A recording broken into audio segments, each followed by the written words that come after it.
শেখ শাহজাহান ঘনিষ্ঠ শিবু হাজরা শনিবার গ্রেফতার, রবিবার তাকে কোর্টে তোলা হয়। বসিরহাট থানা থেকে বের করতেই উঠল চোর চোর স্লোগান। শিবু হাজরাকে 26শে ফেব্রুয়ারি পর্যন্ত পুলিশ হেফাজতে রাখার নির্দেশ দিয়েছেন বিচারক।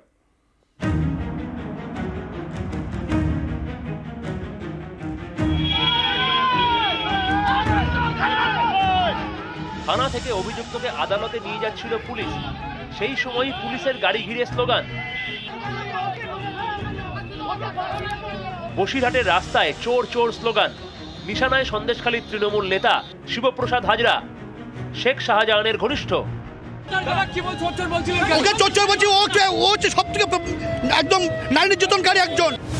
শিবু হাজরার বিরুদ্ধে একগুচ্ছ অভিযোগ। শনিবার বিকেলে তার বিরুদ্ধে গণধর্ষণের মামলা যুক্ত করে পুলিশ। তারপরেই গ্রেফতার। রবিবার তোলা হয় বসিরহাট মহকুমা আদালতে। পুলিশ হেফাজতে রাখার নির্দেশ দেন বিচারক। 10 দিনের পিসি চাওয়া হয়েছিল, 8 দিনের পিসি অ্যালাউ হয়েছে। আগামী 26 তারিখে ওকে বসিরহাট কোর্টে এই কেস থেকে নিয়ে আসবে। অভিযোগ 376D gang rape and attempt to murder, molestation 354B। Sheikh শাহজাহানের দুই ঘনিষ্ঠ উত্তম সর্দার এবং শিবু হাজরা দুজনকেই গ্রেফতার করেছে পুলিশ। এতে সন্দেশখালী স্বস্তিতে।